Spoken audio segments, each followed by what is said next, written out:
ठीक है, कल ये वाला श्लोक हमने कर लिया था। इसमें क्या था? इसमें बताया जा रहा है कि जो लकड़ी लकड़ी है, काष्ठ है लकड़ी, वो कहाँ से आती है? वो धरती से हमें मिलती है, पृथ्वी से मिलती है। ठीक है। और पृथ्वी जो लकड़ी है उससे बढ़िया क्या है, उससे अच्छा है धुआं। लेकिन काष्ठ से बेहतर धुआं है। और अग्नि उससे भी उत्तम है, क्योंकि अग्नि से वैदिक यज्ञों से हमें श्रेष्ठ ज्ञान के लाभ प्राप्त हो सकते हैं ना। और किसी को कुकिंग करनी है या कोई भी काम करना है तो धुएं से तो क्या ही करेगा।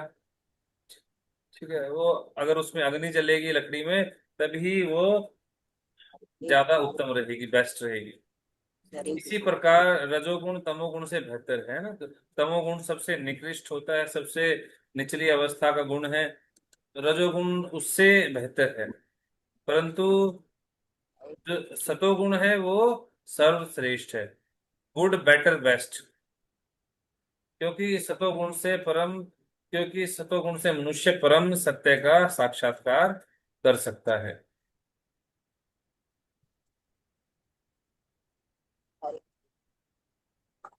ठीक है। पैराग्राफ फर्स्ट पैराग्राफ हमने कर लिया था, आप करेगा हम आगे करते हैं।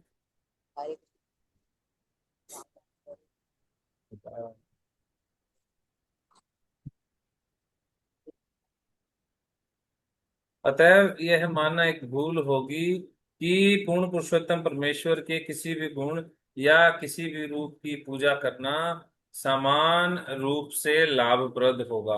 ये कल हमने डिस्कस किया था काफी डिटेल में कि काफी डिटेल में उससे पहले डिस्कस किया था कि भगवान कैसे एक्सपेंशन करते हैं, या कैसे भगवान श्री कृष्ण आगे एक्सपेंड करते हैं। जो मूल रूप से भगवान श्री कृष्ण है, एते चामुष्कला पुंसा कृष्णस्तु भगवान स्वयं इंद्रारी व्याकुलम लोकम मृडंती युगे युगे। कि भगवान क्या करते हैं? जितने भी अंश हैं और या अंशों के अंश हैं, जितने भी भगवान के अवतार, अभी आगे आएगा कि भगवान के 24 अवतारों के बारे में डिटेल से बताया जाएगा। जितने भी अवतार, उसके बाद में ये श्लोक आता है। अभी उन्होंने जो ऋषिगण है उन्होंने क्वेश्चन पूछा था ना कि भगवान के अवतारों के बारे में बताइए, उन्होंने क्या क्या लीलाएं की हैं उनके बारे में बताइए। तो सूत गोस्वामी अभी आंसर करेंगे, अभी 3-4 श्लोक के बाद में सूत गोस्वामी उनका आंसर करना स्टार्ट करेंगे। अलग अलग अवतारों के बारे में बताना शुरू कर देंगे। जितने पहले वो पुरुष अवतार के बारे में बताएंगे, फिर जितने भी लीला अवतार हुए हैं जैसे नरसिंह अवतार, वामन अवतार, शुकर अवतार, ये जितने भी हुए हैं अवतारों के बारे में बता के उसके बाद में ये श्लोक बोलते हैं। एते च अंशकला पुंसः कृष्णस्तु भगवान स्वयं। सारे के सारे अवतारों में बताने के बाद में बताते हैं कि एक जितने भी एक अंश हैं, जितने भी ये अवतार हुए हैं या अवतारों के अवतार हुए हैं, सारे के सारे क्या हैं? पर उनके अंदर में कृष्णस्तु भगवान स्वयं। पर जो श्री कृष्ण है वो क्या है? भगवान है स्वयं। भगवान स्वयं। स्वयं का मतलब है सेल्फ, मतलब वो अपने आप से भगवान है।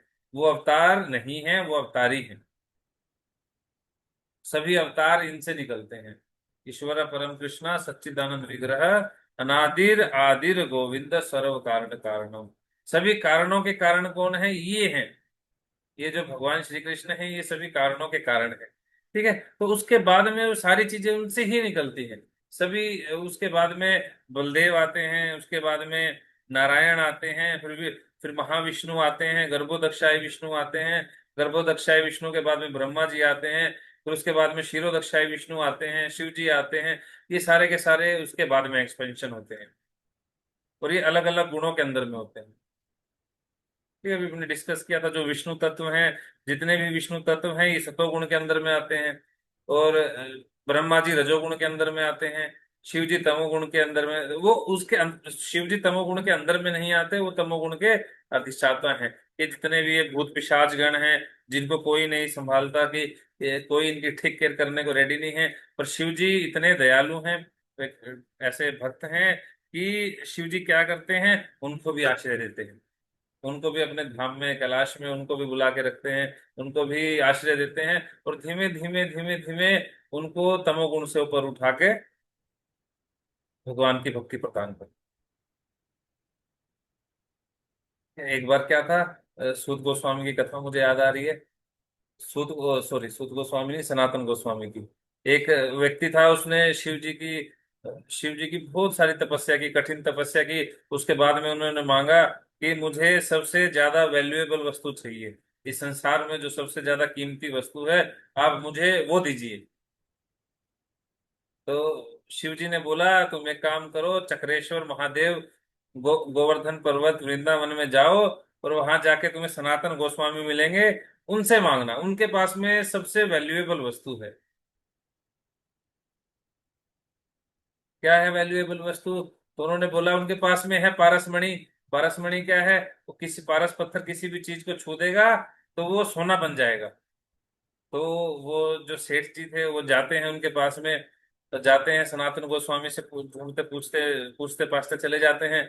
देखते हैं चक्रेश्वर महादेव में सनातन गोस्वामी, उनको जब मिलते हैं, वो कहते हैं सनातन, तो उनसे वो मिलते हैं और बताते हैं कि शिव जी ने मुझे भेजा है, मुझे सबसे कीमती चीज चाहिए, और तो आपके पास में पारसमणि है, वो मुझे दे दो।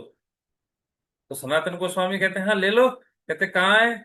अब किसी के पास में कोई हीरा है या कोई ऐसी चीज है, कोई सोना है, क्या करेगा उसका, कहाँ रखेगा उसको? क्या लगता है, क्या सही जगह होनी चाहिए उसको रखने तिजोरी।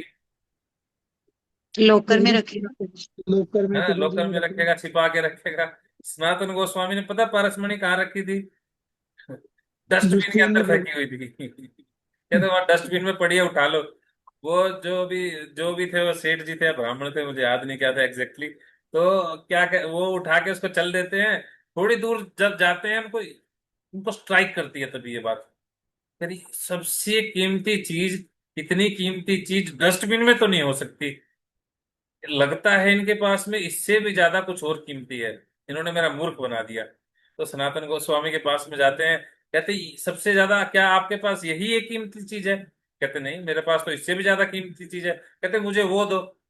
तो कहते जैसे मैंने इसको डस्टबिन में फेंक रखा है, तुम्हें इसे मानसी गंगा में फेंकना पड़ेगा, इसको गंगा में, मानसी गंगा के अंदर में फेंक के आओ, तब दूंगा मैं। वो बेचारे दिल पे पत्थर रख के उसको मानसी गंगा के अंदर में फेंकाते हैं। तो कहते हैं अब दो। तो ठीक है, बोलो Hare Krishna Krishna Krishna Hare Hare, Hare Ram Ram Ram Hare Hare. This is the most valuable thing. जो हरि नाम है, मोस्ट वैल्यूएबल थिंग है। उसको जब उन्होंने शिव जी से मांगा कि मुझे सबसे ज्यादा इंपॉर्टेंट या सबसे ज्यादा महत्वपूर्ण वस्तु आप दो, तो शिव जी ने क्या दिया? महामंत्र। हरि नाम संकीर्तन, हरि हाँ, हरि नाम उनको बोल दिया। हरे कृष्ण महामंत्र दिया है ना। डायरेक्टली देते तो शायद उनको समझ ना आता। कैसे मिला उनको? एक शुद्ध भक्त के द्वारा, है ना। अपने भगवान अपने भक्तों के द्वारा ही भक्ति मिलती है, ठीक है। तो ठीक है, आगे बढ़ते हैं। अतएव यह मानना एक भूल होगी कि पूर्ण पुरुषोत्तम परमेश्वर के किसी भी गुण या किसी भी रूप की पूजा करना समान रूप से लाभप्रद होगा। ठीक है, कई बार व्यक्ति बोल देते हैं कि किसी भी रूप की पूजा कर लीजिए, कुछ भी पूजा कर लीजिए, किसी की भी पूजा कर लीजिए, सारे रास्ते एक ही तो तरफ जाते हैं, है ना। पर ऐसा नहीं है। शास्त्र बिल्कुल क्लियर है इस चीज को लेके, भागवतम बिल्कुल क्लियर है इस चीज को लेके। अभी आगे आएगा, इससे एक दो श्लोक के बाद में ही आएगा, जस्ट भागवतम बिल्कुल क्लियर कहती है कि देवी देवताओं की पूजा और ये सब ना करके विष्णु तत्वों की पूजा करनी चाहिए। इवन डिवोटीज डिवोटीज तो क्या करते हैं? डिवोटीज तो डायरेक्ट भगवान श्री कृष्ण की ही पूजा करते हैं, उनको ही अपना आराध्य मान के पूछते हैं, है ना। बाकी इवन जो विष्णु अवतार हैं, उन अवतारों की भी उनसे कनेक्टेड रह के पूजा करते हैं। पर जो मेन फोकस है मेरा, हमेशा मेन फोकस, मेन लाइमलाइट में कौन रहते हैं? भगवान श्री कृष्ण, श्रीमती राधा रानी, इनको ही फोकस में रखते हुए एक डिवोटी हमेशा भक्ति करता है ना। क्या बोलते हैं जब नरसिंह आरती करते हैं? केशव धृता नर हरि रूपा, जय जगदीश हरे। केशव धृता, जो ये केशव हैं, केशव मतलब भगवान कृष्ण हैं, यही तो हैं जो, क्या कौन सा रूप लेके आए हैं? नर हरि रूपा, नर हरि रूप, ठीक है। ये वही तो हैं जो नरसिंह बन के आए हैं। केशव धृता राम शरीरा, जय जगदीश हरे। ये केशव, ये भगवान कृष्ण है जो अब राम बन के आए हैं। केशव धृता शुकर रूपा। ये भगवान कृष्ण है जो अभी शुकर बन के आए हैं। ठीक है। तो एक भक्त है वो हमेशा भगवान की लीलाओं, भगवान के गुण रूप लीलाओं इनमें ही मदमस्त रहता है। इवन वो विष्णु अवतारों में से भी स्पेशली भगवान कृष्ण जो सभी के अनादि और आदि हैं, उन्हीं पे अपना फोकस रखता है, उनकी ही पूजा करता है। सम्मान सबका करता है। ऐसा यहाँ पे ये नहीं है कि नहीं सिर्फ विष्णु तत्व हैं उनको ही सम्मान देना, बाकी को सम्मान नहीं। एक डिवोटी कभी किसी किसी का भी अपमान नहीं कर सकता। वो सबको पूर्ण रूप से सम्मान देते हुए अपनी जो उसकी भक्ति है, भक्ति में लगा रहता है। विष्णु के अतिरिक्त भौतिक शक्ति के वशीभूत होकर सारे भिन्नांश प्रकट होते हैं। ठीक है। जो विष्णु के अतिरिक्त जो भगवान विष्णु हैं उनसे अलग हटके, इवन ब्रह्मा जी से लेके एक छोटी से छोटी चींटी तक भी सभी के सभी कैसे काम करते हैं? भौतिक शक्ति के वशीभूत होकर सारे भिन्नांश प्रकट होते हैं। जितने भी ये क्या है, ये जीव की कैटेगरी में आते हैं, सारे भिन्नांश है। अतएव भौतिक शक्ति के विविध रूप जीव को उस सत्व के पद तक ऊपर उठने में मदद नहीं देते जो अकेला ही मनुष्य को भवबंधन से छुड़ा सके। ठीक है। बाकी किसी के अंदर में किसी भी देवी देवता या किसी और के विष्णु तत्वों को छोड़ के किसी और के पास में इतनी पावर नहीं है कि वो मुक्ति प्रदान कर सके। ठीक है। वो कुछ अगर कोई तपस्या करता है, पूजा करता है, वो उसको कुछ मटेरियल बेनिफिट दे सकते हैं, गाड़ी, पैसा, बंगला, ये सब चीजें दे सकते हैं। पर भवबंधन से छुड़ाना कि मुक्ति मिल जाए, बार बार जन्म मृत्यु जो लेना पड़ रहा है, ये बार बार हो रहा है, ये काम बंद हो जाए तो ये पॉसिबल नहीं है। कोई व्यक्ति आराम से जा रहा था, पीछे से किसी ने ठोक दिया, घर में आराम से बैठा था, बैठे बैठे फीवर हो गया, गला खराब हो गया, कुछ किया भी नहीं फिर भी हो गया, है ना। जबरदस्ती ये चीजें हमारे ऊपर में आ रही हैं। इनको कैसे रोका जा सकता है? इनको सिर्फ भक्ति करके ही रोका जा सकता है। जीवन की असभ्य अवस्था या निम्न पशु जीवन तमोगुण द्वारा नियंत्रित होता है। मनुष्य की सभ्य अवस्था जिसमें उसे नाना प्रकार के लाभों की कामना रहती है, रजोगुणी अवस्था। ठीक है। जीवन की असभ्य अवस्था निम्न, अगर कोई तमोगुण के अंदर में है, नशा वगैरह कर रहा है, और जो तमोगुण के अंदर में रहता है, ये सबसे निचली अवस्था है। मनुष्य की सभ्य अवस्था क्या है? जिसमें उनसे नाना, सभ्य अवस्था हम किसे मानते हैं कि जिसने काफी ज्यादा पैसा समाज के अंदर में कमा लिया है ना।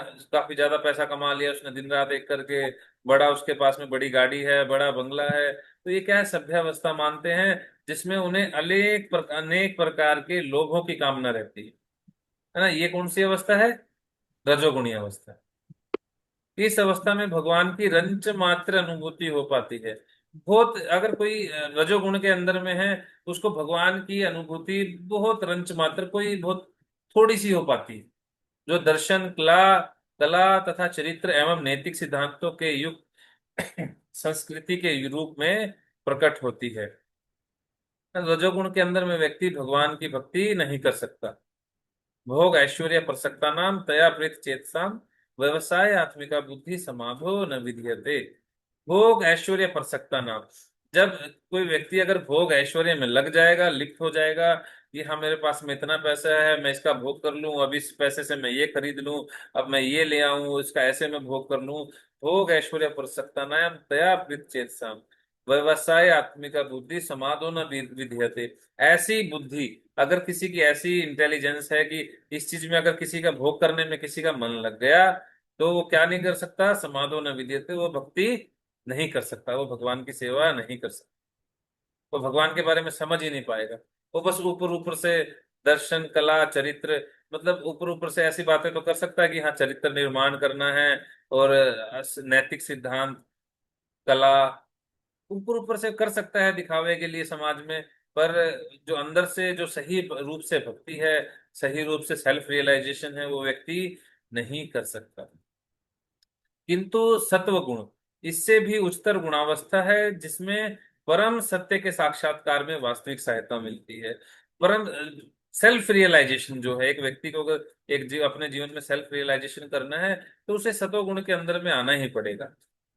ऐसा नहीं हो सकता कि वो तमोगुण के अंदर में रह के या रजोगुण के अंदर में रह के, रजोगुण के अंदर में भी रह ले, भोगैश्वर्य पर सकता नाम भी कर ले, सेंस ग्रेटिफिकेशन में भी लगा रहे, और जो रूप गोस्वामी ने एक श्लोक बोला है, वाचो वेगम मनसा क्रोध वेगम जीवा वेगम उदरोपस्थ वेगम, इन वेगों को सहन भी ना करे, इन वेगों पे कंट्रोल भी ना करे, और परम सत्य का साक्षात्कार भी हो जाए उसे, उसे भक्ति भी मिल जाए, सेल्फ रियलाइजेशन भी हो जाए, तो ये पॉसिबल नहीं है। Sense gratification and devotional services don't goes together, ये दोनों की दोनों चीजें एक साथ में नहीं चल सकती। दूसरे शब्दों में ब्रह्मा विष्णु तथा हर नामक अधिष्ठाता देवों की विभिन्न पूजा विधियों तथा उनसे प्राप्त होने वाले फलों में गुणात्मक अंतर होता है। ठीक है। हिरण्यकशिपु ने किसकी पूजा की थी, किसकी भक्ति की थी, किसके लिए तपस्या किया था हिरण्यकशिपु ने?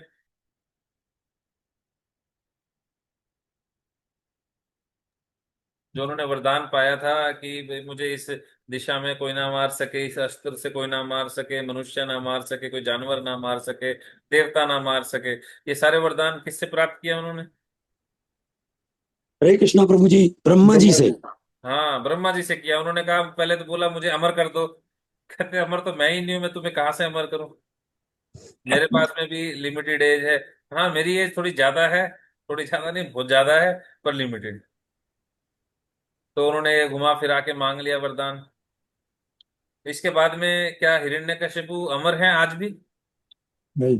कहाँ है हिरण्यकशिपु? हाँ, उनका वध हो गया, समय काल चक्र उनको खा लिए। और इसके विपरीत में, ठीक है, उनको क्या ही मिला? वध वध मिला। और ऐसा आज तक भी उनका ऐसा हो रहा है ना कि भगवान ने मारा, नरसिंह भगवान ने। हालांकि ये अगर लीला में देखा जाए तो वो जय विजय थे, ठीक है, भगवान के ही द्वारपाल थे। परंतु इसके विपरीत में हम देखें, ध्रुव महाराज, प्रहलाद महाराज, किसकी भक्ति किया इन्होंने, किसके लिए तपस्या विष्णु। किया? विष्णु। विष्णु के लिए, है ना, भगवान कृष्ण के लिए, विष्णु तत्वों के लिए इन्होंने, विष्णु के लिए इन्होंने तपस्या किया। तो क्या मिला इनको? कौन ज्यादा ग्लोरियस है आज? किसकी हरे ज्यादा विख्याति फैल रही है आज? हरे कृष्णा। भगवान के भक्त है प्रभु ना, जी। भगवान के भक्तों की, ठीक है। तो क्योंकि जो ये जीव कैटेगरी के अंदर में आते हैं, इवन ब्रह्मा जी हैं, तो जो ये उनको वो बेनेडिक्शन नहीं दे सकते, मुक्ति प्रदान नहीं कर सकते।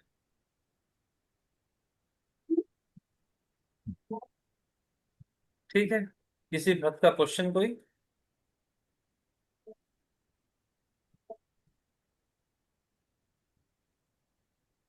हरे कृष्णा।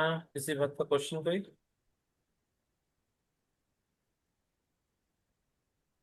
हरे कृष्ण प्रभु जी। हरे कृष्णा। हरे कृष्ण प्रभु जी, धन्यवाद, प्रणाम प्रभु जी। मूवी आ रही है। क्या कह रहे हैं प्रभु जी? प्रभु जी, जो मूवी आ रही है वो देखने जा सकते हैं? मूवी देखने जा सकते हैं, मूवी देखने मेरे ख्याल से तो जाना चाहिए। हाँ जी। बच्चे भी बोल रहे थे, भक, आके देखते हैं तो भक, क्या बनेगा अभी। हाँ जी प्रभु जी, भक्तों एक ने तो बनाई है, हाँ। भक्तों के लिए ही है, और बड़े अच्छे उससे हाँ बनाई है। बिल्कुल प्रभु जी, मैंने देखा, मैंने ट्रेलर भी देखा है। जाना तो हाँ चाहिए, जी। फिर भी मैं प्रभु जी से कंफर्म करूंगा जाने से पहले। कंफर्म कर लेना, मैंने हाँ जी कल प्रभु मैं जी, देख सोच रहा सकते। था प्रभु जी से पूछूं मैं, फिर माइंड से स्लिप हो गया एकदम से। हाँ जी, हाँ जी, उससे पूछूंगा मैं तभी, फिर आगे देखते हैं। हाँ जी, अगर प्रभु जी बिल्कुल अलाउ बिल्कुल। करेंगे तो भक्त लोग मिलके भी जा सकते हैं। हाँ जी, मिलके ही ठीक है प्रभु जी, सारे हम्म, अगर मिलके ही जाते हैं तो सबको मतलब संग हो जाएगा सबको। हाँ जी बिल्कुल। प्रभु जी। हरे कृष्ण, हरे प्रणाम। हरे कृष्णा। ठीक है। हरे कृष्णा प्रभु जी, हाँ, दंडवत हरे प्रणाम। कृष्णा। तो इसमें हरे कृष्णा प्रभु जी, दंडवत प्रणाम। बाकी जितने भी शास्त्र हैं, बाकी जितने भी शास्त्र हैं, सभी में क्या है, कोई सतोगुण के शास्त्र हैं, कोई रजोगुण के अंदर में दिए हैं, कोई तमोगुण के अंदर में दिए हैं। ये क्या है, व्यक्तियों के एलिवेशन के लिए, कि जैसे कोई तमोगुण का व्यक्ति है, अब देखिए वो व्यक्ति जो जिसने शिव जी से तपस्या किया था कि मुझे सबसे बेहतरीन चीज दीजिए, शिव जी उसको एकदम से बोलते कि आप हरे कृष्ण महामंत्र कर लीजिए, ये लीजिए हो जाए, क्या मानता वो एकदम से? नहीं मानता। ऐसे ही जो शास्त्र अलग अलग हैं, ये इसीलिए हैं कि व्यक्ति को कर्मशः तमोगुण से रजोगुण में लाएं, फिर रजोगुण से तमोगुण में लाएं, और सॉरी रजोगुण से सतोगुण में लेके आए। ऐसे ही अलग अलग शास्त्र हैं, तो वेद व्यास जी ने लिखा था। पर जो ये अपना जो ये श्रीमद् भागवतम है, श्रीमद् भागवतम क्या करता है, बिल्कुल डायरेक्ट आपको सतोगुण के ऊपर ले जाने की काबिलियत रखता है। आप चाहे किसी भी गुण में हैं, ये बिल्कुल आपको क्लियर चीज बताएगा। ये सारे शास्त्रों का निचोड़ है। ये रजोगुण तमोगुण सतोगुण सारे के सारे शास्त्रों का निचोड़ आपको बिल्कुल क्लियरली बताएगा। आप देखिए बिल्कुल आप किसी भी शास्त्र में उठा के देखेंगे तो इतना डायरेक्टली नहीं बताया जाएगा। पर ये भागवतम में तो बिल्कुल जो व्यास देव जी हैं उन्होंने निचोड़ करके बता दिया है कि करना क्या है, कौन से तत्वों की पूजा करनी है, किसकी भक्ति करनी है। बिल्कुल अभी देखिए, आप 2-3 और श्लोक आगे चलेंगे तो उसमें बिल्कुल क्लियर बोल रहे हैं कि कहाँ किसकी भक्ति करनी है, क्या भक्ति करनी है। सारे रास्ते एक जगह नहीं जाते। ठीक है। हरे कृष्ण। श्रील हरे प्रभुपाद कृष्णा। की जय। हरे कृष्णा प्रभु जी। हरे कृष्ण। हरे कृष्ण।